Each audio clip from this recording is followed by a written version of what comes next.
What's going on today, guys? Welcome back to another episode of Where'd All My Features Go? I'm your host, Massive.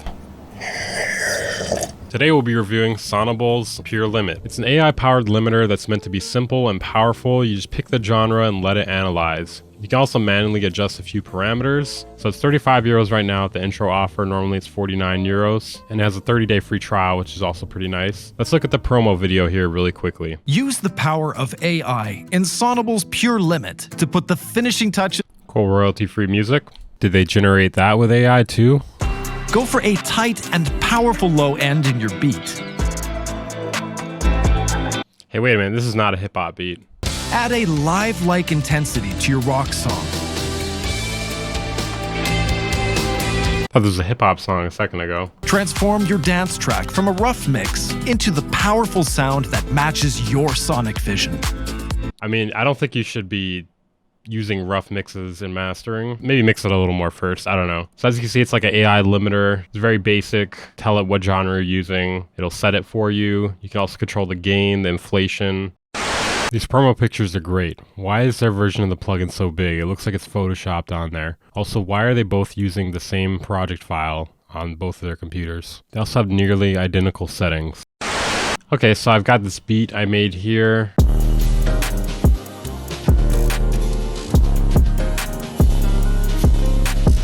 Okay, let's throw Pure Limit on it. We'll see how that sounds really quickly here.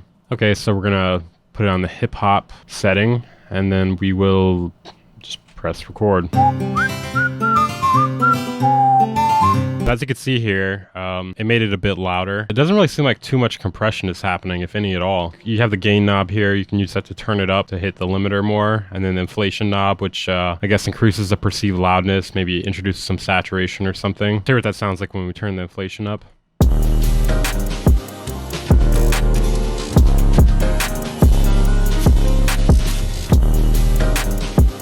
You can definitely hear more saturation. I like it around 36 or so. So one of the first things I noticed out of the box using this is it doesn't really tell you how much it's compressing. It has like a little visual, but it doesn't give you like a numerical amount. So a good way to check that would be like a loudness meter or something.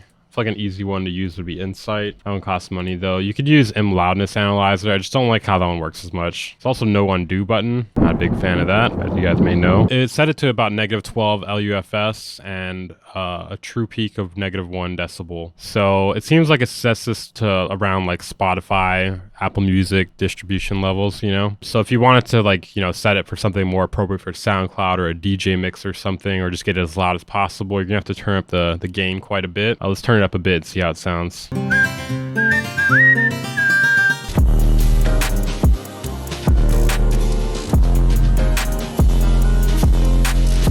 So as you can see, it's capable of getting pretty loud if you would like it to, and it still sounds pretty good in my opinion. Maybe this could be mixed a little bit better, but you know, as I said, it could transform your rough mix.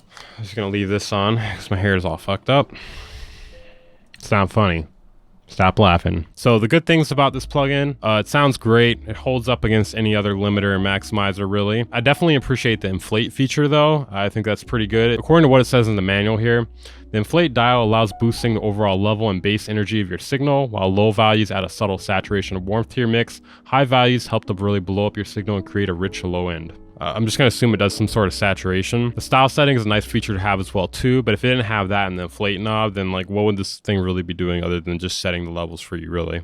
Soft is more transparent, hard is more punchy and less transparent, and neutral is neutral. Actually, neutral's in the middle. Now, the bad things about it, I'm not sure exactly who this is designed for because it's a little bit too simple to be used for mastering. If this is where you're at with mastering, this is what you have to use for mastering, and you're not able to use anything else, you should probably just take the time to learn what LUFS and dithering are, because this doesn't have dithering and it doesn't have any metering either. It doesn't even let you know what the gain reduction is that you are getting from it. While it's true you could use a meter from another plugin, it's a lot nicer to have it in the plugin you're working with. It just saves you a little bit of time and energy. It'd also be nice if it had like a reference track feature, or maybe like, you know, if you could add in a reference track and then have it try to match it to it or something. Maybe I'm asking for a lot for what this costs. I think my biggest issue with this is just that not telling you how much gain reduction it's doing. Like all it gives you is a little visual, and if there's a visual, then they probably know how much gain reduction it's doing. Otherwise, how would they know what to draw with the visual? You don't even know what loudness it's shooting for, so that's kind of an issue, especially if you don't know what you're doing. I mean, I guess it gets it in the right area for like distribution services,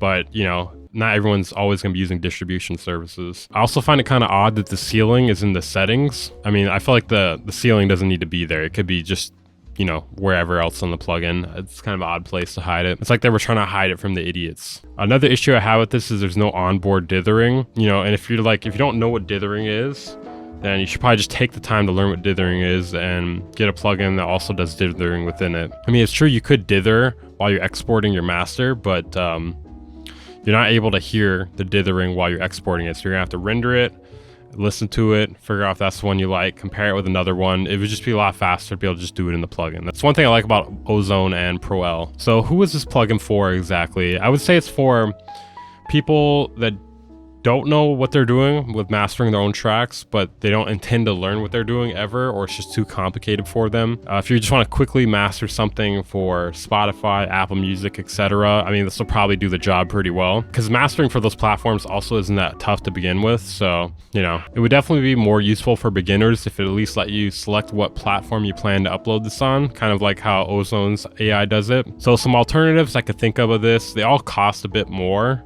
So, you know, I don't know if I'd call them one-to-one alternatives. They're more so like alternatives if you want to spend a little more money and get something a little bit better. Pro-L2, Smart Limit, which is also made by Sonable, Ozone 10, the Alliance True Peak Limiter. I think these are all pretty good options. I mean, your stock limiter could do a decent job as well too, but I find these all to be a little bit better sounding. If cost isn't a big issue though, it's good to have multiple limiters and, you know, maybe find the one that's appropriate for the project that you're working on. So the conclusion I have today, normally I like Sonable's plugins, and I do like this one decently, but I do think they missed the mark a bit here. I feel like there's more features they could have that would make it more usable for people at different learning levels. It seems like it's really targeted for the most beginner of beginners. I feel like it would have made more sense for Sonable to just incorporate this with what Smart Limit does, and maybe allow Smart Limit to have a more simple version as well too that works like this.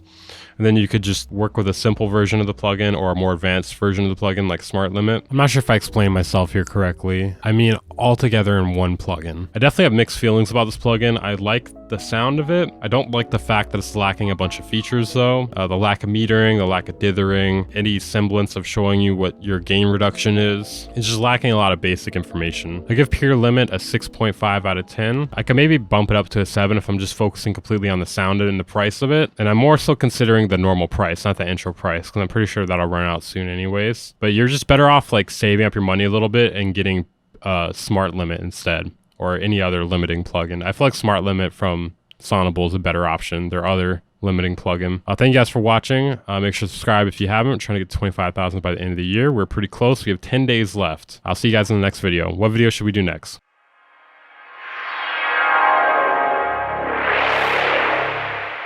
Bang Incorporated.